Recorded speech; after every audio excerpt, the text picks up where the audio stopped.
बिस्मिल्लाहिर्रहमानिर्रहीम अस्सलामु अलैकुम वरहमतुल्लाहि वबरकातुहू। मैं हूं Ghulam Murtaza. Moon Academy of Computer and Science में आप सबको खुश आमदीद। उम्मीद करता हूं कि आप सब खैरियत से होंगे। डियर स्टूडेंट्स, आज के इस वीडियो लेक्चर के अंदर मैं आपको मैथमेटिक्स क्लास 10th जो न्यू सिलेबस है 2026 से 2027 सेशन के लिए, उसका चैप्टर नंबर 1 जो है यूनिट नंबर 1 जिसका नाम है कम्प्लेक्स नंबर, इसका मैं आपको आज इंट्रोडक्शन कराऊंगा। इसके इंट्रो के बारे में हम आज सीखेंगे। पहले देखेंगे कि कम्प्लेक्स नंबर्स क्या होते हैं, ठीक है। इसका स्टूडेंट लर्निंग्स आउटकम्स क्या होंगे कि इस चैप्टर में हम कौन कौन सी चीज़ें सीखेंगे। आज जस्ट मैं आपको इसका इंट्रोडक्शन कराऊंगा। कल से इंशाल्लाह बाकायदा हम जो है इसके फर्स्ट लेक्चर जिसमें इंट्रोडक्शन होगा, एक्सरसाइज नंबर 1.1 से पहले पहले जितने भी एग्जांपल्स होंगी, क्वेश्चंस होंगे, वो हम इंशाल्लाह उसको सॉल्व करेंगे।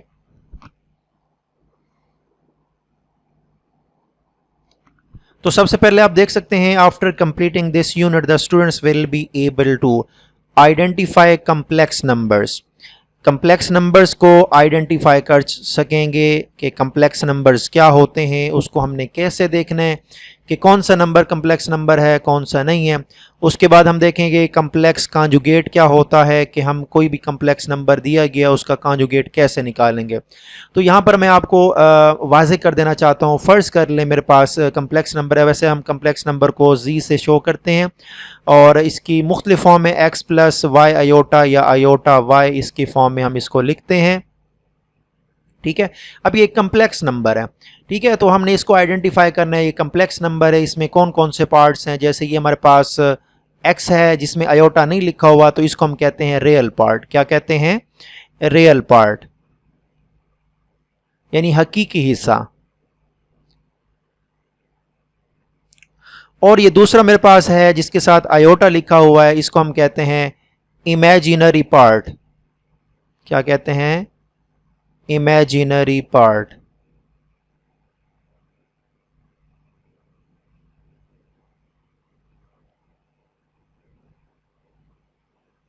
ठीक हो गया।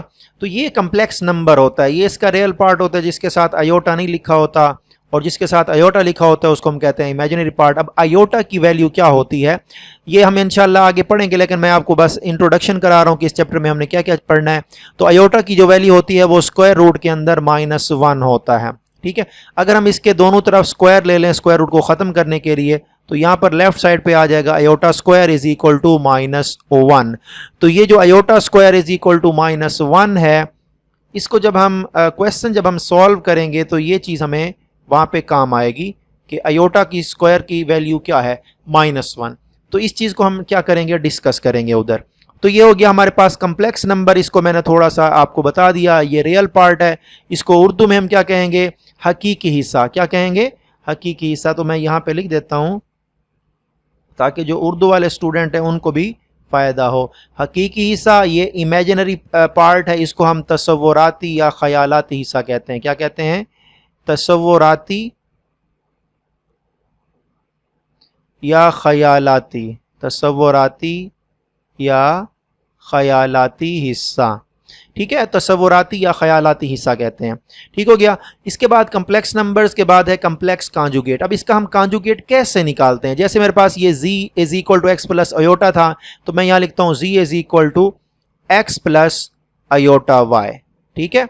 अब इसका कॉन्जुगेट कैसे लेंगे? कॉन्जुगेट लेने के लिए हम क्या करेंगे, z के ऊपर लगाएंगे बार, और राइट साइड पे x प्लस अयोटा वाई, इसके ऊपर भी हम क्या लगाएंगे, बार। जब हम इसको सॉल्व करेंगे, बार खत्म कर देंगे, तो x के साथ प्लस का साइन था तो प्लस रहेगा।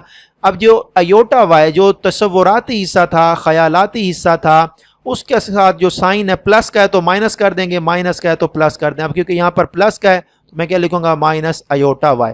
तो ये हो गया z का कॉन्जुगेट। तो कॉन्जुगेट में हम क्या करते हैं, जो इमेजिनरी पार्ट होता है या तसव्वुराती या ख़यालाती हिस्सा होता है, उसका हम क्या करते हैं, साइन चेंज कर देते हैं। प्लस है तो माइनस कर देंगे, माइनस है तो प्लस कर देंगे।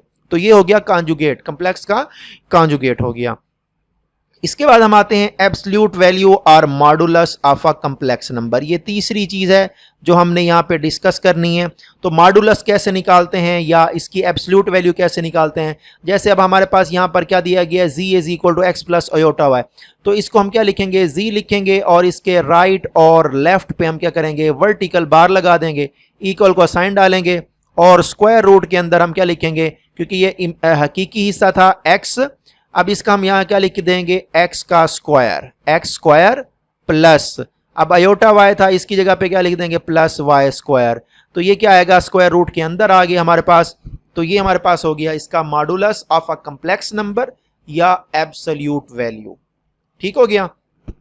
तो ये चीजें थी हमने जो पॉइंट नंबर 1 जो हम इसका पढ़ेंगे, तो उसमें ये मेन चीजें थी जो मैंने आप लोगों को बता दी हैं। तो नेक्स्ट जब हम लेक्चर नंबर 2 में जाएंगे, जो हमारा बाकायदा एक्सरसाइज नंबर 1.1 से रिलेटेड जो लेक्चर होगा, तो उसमें मजीद मैं आपको इसकी जो है ना एक्सप्लेनेशन करूंगा।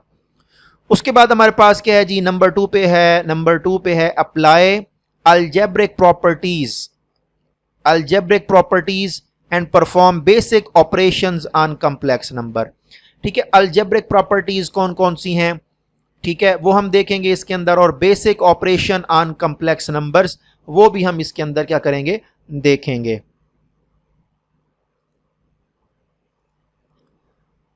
जी, तो अब हमारे पास अलजेब्रिक प्रॉपर्टीज में क्या चीजें शामिल होंगी। फर्ज कर लें कि हम किसी भी कांस्टेंट वैल्यू से इसको मल्टीप्लाई कर देते हैं, जैसे ये हमारे पास x प्लस अयोटा वाई, के से मल्टीप्लाई करते हैं तो के एक्स प्लस के अयोटा वाई आएगा, इस तरीके से। अब इसमें बेसिक ऑपरेशंस कौन कौन से हैं, जैसे एडिशन हो गई, ठीक है, सब्ट्रैक्शन हो गई, मल्टीप्लिकेशन हो गया, डिवीजन हो गई। तो ये सारी की सारी क्या है, ये इसके बेसिक ऑपरेशंस हैं जो कम्प्लेक्स नंबर पे हम करेंगे। ठीक है, इसके बाद आप आ जाए नंबर 3 पे, demonstrate additive identity and multiplicative identity for the set of complex numbers. ठीक है, अब एडिटिव आइडेंटिटी क्या होती है, मल्टीप्लिकेटिव आइडेंटिटी क्या होती है, ये कम्प्लेक्स नंबर के लिए क्या होगी, इंशाल्लाह हम नेक्स्ट उसमें जाके पढ़ेंगे। वैसे मैं आपको बता दूं, अगर हम फर्ज कर लें, जो एडिटिव आइडेंटिटी होती है कि वो नंबर होता है कि जब हम किसी भी नंबर में ऐड करें तो आंसर उसका सेम वही है। मिसाल के तौर पर मैं यहाँ पर कहता हूँ कि 1 में मैं क्या ऐड करूं कि मेरे पास 1 ही इसका आंसर है, तो मैं इसमें मैं क्या करूंगा, 0 इसमें ऐड करूंगा तो मेरे पास क्या आंसर आएगा, 1। अब ये 0 जो है ये क्या हो गया, एडिटिव आइडेंटिटी हो गई। ठीक हो गया। अब मल्टीप्लिकेटिव आइडेंटिटी क्या है जी, फर्ज कर ले मैं, मेरे पास 7 एक नंबर है, मैं इसको किस से मल्टीप्लाई करूं कि मेरे पास आंसर 7 आए, तो इसका मतलब है 1 से मल्टीप्लाई करूंगा तो आंसर 7 आएगा। तो 1 क्या हो गया, मल्टीप्लिकेटिव आइडेंटिटी हो गई। ठीक हो गया। तो अब कम्प्लेक्स नंबर में क्या होगी, जब हम जाएंगे तो इसमें टॉपिक्स पढ़ेंगे तो इंशाल्लाह वहां पे हम इंशाल्लाह इसको डिस्कस करेंगे। तो बेसिक आपने ये याद करना है कि किसी भी नंबर में कोई नंबर ऐसा ऐड करें कि उसकी शनाख्त वही रहे। जैसे 1 प्लस 0, 1 में मैंने 0 ऐड किया तो 1 की शनाख्त वही रही, 1 की शनाख्त खत्म नहीं हुई। तो इसका मतलब है कि 0 ने 1 की शनाख्त को खत्म नहीं किया। या अगर फर्ज कर ले मैं यहाँ 7 लिख देता तो यहां भी 7 आंसर आता, तो फिर भी क्या है, 7 की शनाख्त 0 ने खत्म नहीं की। तो इसका मतलब है 0 जो है हमारे पास क्या है, ये एडिटिव आइडेंटिटी है, जो उर्दू में हम इसको क्या कहेंगे, जमी जाती आंसर। क्या कहेंगे, जमी जाती आंसर। ठीक है। और जो मल्टीप्लिकेटिव आइडेंटिटी है इसको हम क्या कहेंगे, जरबी जाती आंसर। ठीक हो गया। तो ये मैंने आपको समझा दिया। अब देखें, 1 एक ऐसा नंबर है जिसने 7 की आइडेंटिटी को, शनाख्त को खत्म नहीं किया। तो इसका मतलब है 1 क्या होगा, हमारे पास मल्टीप्लिकेटिव आइडेंटिटी है, क्योंकि हमने इसमें मल्टीप्लिकेशन का ऑपरेशन किया है और इसमें हमने एडिशन का ऑपरेशन किया है। ठीक है। अब हमारे पास क्या है, find additive inverse and multiplicative inverse of a complex number z। तो ये तो जब हम जाएंगे इसमें करेंगे, क्योंकि ये मुकम्मल इसकी डिटेल है, तो यहाँ पे टाइम इतना नहीं है मेरे पास कि अभी मैं आपको इसमें समझाऊं, क्योंकि मैं जस्ट आपको ये चैप्टर का ओवरव्यू दे रहा हूं कि इस चैप्टर में हमने क्या क्या चीजें सीखनी है। ठीक हो गया। अब हम आते हैं एडिटिव इनवर्स और मल्टीप्लिकेटिव इनवर्स। इनवर्स कहते हैं उलट को, माकूस को। अब जो एडिटिव इनवर्स है इसको उर्दू में क्या कहेंगे, जमई माकूस, जमई माकूस। ठीक है।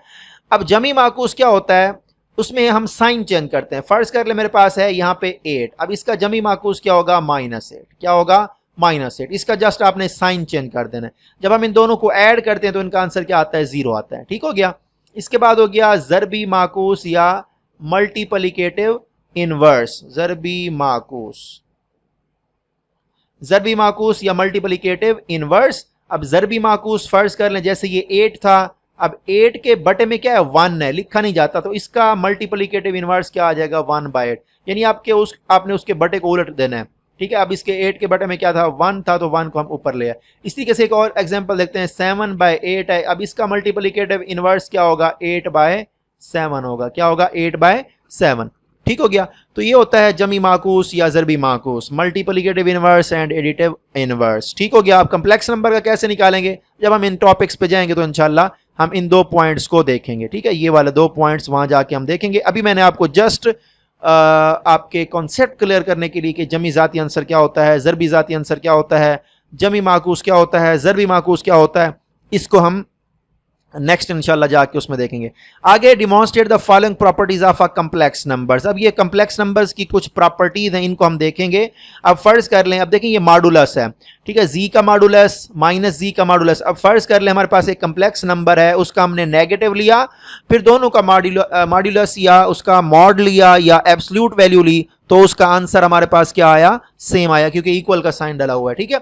इस तरीके से अगर हम 2 बार उसका किसी भी कम्प्लेक्स नंबर का कॉन्जुगेट लेते हैं और उसका मॉडुलस लेते हैं, फिर भी उसका आंसर सेम आएगा। अगर हम नेगेटिव कम्प्लेक्स नंबर का कॉन्जुगेट लेकर फिर उसका मॉडुलस लेते हैं, फिर भी उसका आंसर क्या आएगा, सेम। यानी चारों कंडीशंस के अंदर हमारे पास आंसर क्या आ रहा है, सेम आ रहा है। तो ये इसकी प्रॉपर्टी है। इसको आपने एमसीक्यूज के तौर पर याद करना है और शॉर्ट क्वेश्चन में भी ये क्वेश्चन पूछा जा सकता है। इसके बाद है जी का double conjugate is equal to Z. ठीक है, ये एक प्रॉपर्टी हो गई। दूसरी प्रॉपर्टी क्या है कि जब हम z को z के कम्प्लेक्स नंबर से मल्टीप्लाई करते हैं तो उसका आंसर क्या आता है, z के मॉडुलस के स्क्वायर के इक्वल होता है। z के मॉडुलस के स्क्वायर के इक्वल होता है। ठीक हो गया। तो जब हम इंशाल्लाह उसमें जाएंगे तो इसको मैं मजीद एक्सप्लेन करूंगा कि इसको हमने कैसे सॉल्व करना है। इस तरीके से अगर हम 2 कम्प्लेक्स नंबर को ऐड करें और बाद में उसका क्या कर दें, कॉन्जुगेट लें, या फिर अलग अलग कॉन्जुगेट लेकर उनको ऐड करें, कि दोनों का आंसर क्या आएगा, इक्वल आएगा, बराबर आएगा, सेम आएगा। ठीक है। इस तरीके से अगर हम अलग अलग जो हमारे पास कम्प्लेक्स नंबर उनको मल्टीप्लाई करें पहले और फिर उसका कॉन्जुगेट लें, या अलग अलग कॉन्जुगेट लेकर हम उसको मल्टीप्लाई करें, फिर भी क्या आएगा, आंसर सेम आएगा। इस तरीके से अगर हम 2 नंबर्स कम्प्लेक्स नंबर्स को डिवाइड करें, फिर उसका कम्प्लेक्स नंबर लें और फिर अलग अलग कम्प्लेक्स नंबर का कॉन्जुगेट लेकर उनको डिवाइड करें, फिर भी आंसर क्या आएगा, सेम आएगा। तो ये सारी की सारी जो है कम्प्लेक्स नंबर की जो प्रॉपर्टीज हैं, ये इंशाल्लाह हम डिस्कस करेंगे। ठीक हो गया। इसके बाद है जी, apply the geometric interpretation of a complex number. Complex number को हम जियोमेट्रिकली कैसे रिप्रेजेंट करते हैं, इसको कैसे हम एक्सप्लेन करेंगे, तो इंशाल्लाह इसको हम देखेंगे। उसके बाद है modulus of complex number and algebraic operations of a complex number. ठीक है। तो मॉडुलस ऑफ कम्प्लेक्स नंबर को भी देखेंगे और algebraic operations of a complex number, जो कि ऊपर हम डिस्कस कर चुके हैं। ठीक है। ये चीजें हम इसमें जब ज्योमेट्रिक इंटरप्रिटेशन करेंगे इसकी कम्प्लेक्स नंबर की, फिर उसके अंदर हम देखेंगे ज्योमेट्रिक इंटरप्रिटेशन का क्या मतलब है, कि इसको हम एक्स एक्सेस पे कैसे इसको जाहिर करेंगे, वाई एक्सेस पे कैसे जाहिर करेंगे, कैसे उस पॉइंट को हमने ड्रॉ करना है ग्राफिकली। ठीक है। तो इसके बाद हमारे पास क्या है जी, हमारे पास find real and imaginary parts. अब इसमें क्या चीज है,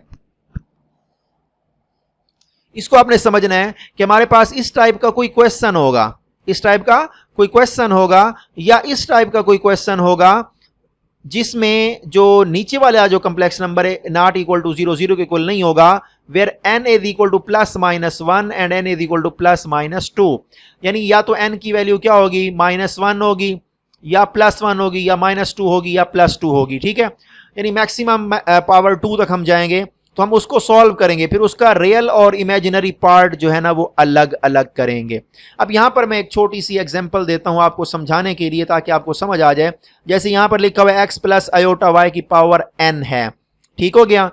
अच्छा जी, अब फर्ज कर ले मेरे पास कोई कम्प्लेक्स नंबर है, z is equal to 2 + i3 या 3 i। ठीक है। अब इसकी पावर मैं कहता हूं जी मेरे पास क्या है, 2 है। ठीक है। इसको मैं सॉल्व करता हूं, स्क्वायर वाला फार्मूला लगाएं, a + b होल स्क्वायर वाला। तो a² यानी 2 का स्क्वायर हो जाएगा, +b² यानी i3 का स्क्वायर हो गया, प्लस 2ab, 2ab, a की वैल्यू 2 है और b की वैल्यू मेरे पास क्या है 3 आयोटा, क्या है 3 आयोटा। अब 2 का स्क्वायर क्या आएगा मेरे पास 4 प्लस आयोटा का स्क्वायर क्या आएगा आयोटा स्क्वायर और 3 का क्या आएगा 9, 9 आयोटा स्क्वायर प्लस 2 को 2 से मल्टीप्लाई करें 4, 4 को 3 से मल्टीप्लाई करें क्या आएगा 12 आयोटा, क्या आएगा 12 आयोटा। अब हमने ऊपर मैंने आपको बताया था, यहां पर देख सकते हैं मैंने आपको बताया था कि अयोटा स्क्वायर किसके इक्वल आएगा -1 के। वैसे अयोटा की वैल्यू क्या होती है अंडर रूट -1 होती है, लेकिन जब हम दोनों तरफ इसका स्क्वायर लेंगे तो क्या आएगा iota square is equal to -1। अब यही चीज हमने क्या करनी है यहां पे यूज करनी है, तो यहां मेरे पास क्या आएगा 4 प्लस 9 इंटू अयोटा स्क्वायर की वैल्यू क्या है -1 प्लस 12 अयोटा मैं वैसे लिख दूंगा। अब इधर क्या आएगा 4 plus minus minus 9 plus 12 iota, ठीक है। अब इसको मैं आगे सॉल्व करूंगा, प्लस माइनस माइनस आएगा क्योंकि माइनस वाला नंबर बड़ा है, 9 में से 4 को माइनस करें तो क्या आएगा 5 प्लस 12 अयोटा। अब उसने क्या कहा है find real and imaginary part. अब इसका रियल पार्ट क्या हो गया -5, ये क्या हो गया इसका रियल पार्ट यानी हकीकी हिस्सा, और ये 12 जो है ये इसका क्या हो गया इमेजिनरी पार्ट, क्या हो गया इमेजिनरी पार्ट। ये हो गया था इसका रियल यानी हकीकी हिस्सा रियल पार्ट, ठीक हो गया। तो इस तरीके से हमने क्या करना है इस तरह के जो क्वेश्चन आएंगे फिर इस तरह के होंगे, क्योंकि ये मोर कॉम्प्लिकेटेड है तो यहाँ पर टाइम भी नहीं है और जगह नहीं है स्पेस मेरे पास कि यहाँ पर मैं आपको समझाऊं। तो इंशाल्लाह जब हम इस टॉपिक पे आएंगे तो ये मैं आपको चीज़ समझाऊंगा। उसके बाद है solve the simultaneous linear equations, जिसको हम उर्दू में हमजाद मुसावतें कहते हैं, with complex coefficient. Complex coefficient के साथ इस तरह की जो इक्वेशंस हैं लीनियर इक्वेशंस यानी वो इक्वेशन जिसके ऊपर जो पावर है वो 1 होती है, उसको हमने यहाँ पे क्या करना है सॉल्व करना है। ये हमारा लास्ट टॉपिक होगा, ठीक हो गया। तो ये हमारा था छोटा सा इस चैप्टर का ओवरव्यू, जिसमें हमने एसएलओस को देखा कि इस चैप्टर को पढ़ने के बाद आप लोग जो हैं आप स्टूडेंट्स जो हैं किस काबिल हो जाएंगे कि कम्प्लेक्स नंबर के बारे में क्या क्या चीज़ें जान सकेंगे। तो ये था हमारा आज का लेक्चर। तो नेक्स्ट जो हमारा लेक्चर होगा वो क्या क्या चीज़ें होंगी इसके अंदर, इसके अंदर इंशाल्लाह हम कम्प्लेक्स नंबर का ये इंट्रोडक्शन है ये इसको देखेंगे। यहां पर देखें बकायदा कम्प्लेक्स नंबर्स के बारे में आ रहा है और इसमें एक्सप्लेन किया गया कि कम्प्लेक्स नंबर कैसे हासिल होता है, हम इसको कैसे हासिल करेंगे। इसके बाद इसमें कुछ एग्जांपल्स हैं जिसमें हमने ये वाली देखें वैल्यू जो मैंने आपको बताई थी iota square is equal to -1, इसको यूज करते हुए ये क्वेश्चन सॉल्व करेंगे। और उसके बाद हम क्या करेंगे नीचे एक्सरसाइज में जाएंगे। ये देखिए हमारे पास क्वेश्चन है, इसकी rectangular form of complex number क्या होती है, ठीक है, इक्वालिटी ऑफ कम्प्लेक्स नंबर क्या होता है, ठीक है। इसके बाद ये है इस फॉर्म में है तो इसमें हमने x और y की वैल्यूज निकालनी है, और ये हमारे पास एक्सरसाइज नंबर 1.1 है जिसमें क्वेश्चन नंबर 1 है जिसमें हमने सिंप्लीफाई करना है, यहाँ से अयोटा की स्क्वायर की फॉर्म में लिखकर इसमें वैल्यू निकालनी है। और इनको हमने क्या करना है अयोटा की फॉर्म में लिखना है, क्योंकि यहाँ पर मैंने आपको बताया था कि अयोटा जो होता है वो किसके इक्वल होता है -1 अंडर रूट के। तो हमने क्या करना है इनको -1 अंडर रूट की फॉर्म में लाना है और फिर हमने क्या करना है इसको अयोटा की फॉर्म में लेकर आना है। इनको हमने सॉल्व करना है, जैसे एग्जांपल नंबर हमारे पास ये 2 सॉल्व है, इसके हिसाब से हमने क्या करना है क्वेश्चन नंबर 3 को सॉल्व करना है। तो इंशाल्लाह नेक्स्ट लेक्चर में मिलेंगे, तब तक के लिए इजाज़त दीजिए। अल्लाह हाफिज़, अस्सलामु अलैकुम व रहमतुल्लाहि व बरकातुहू।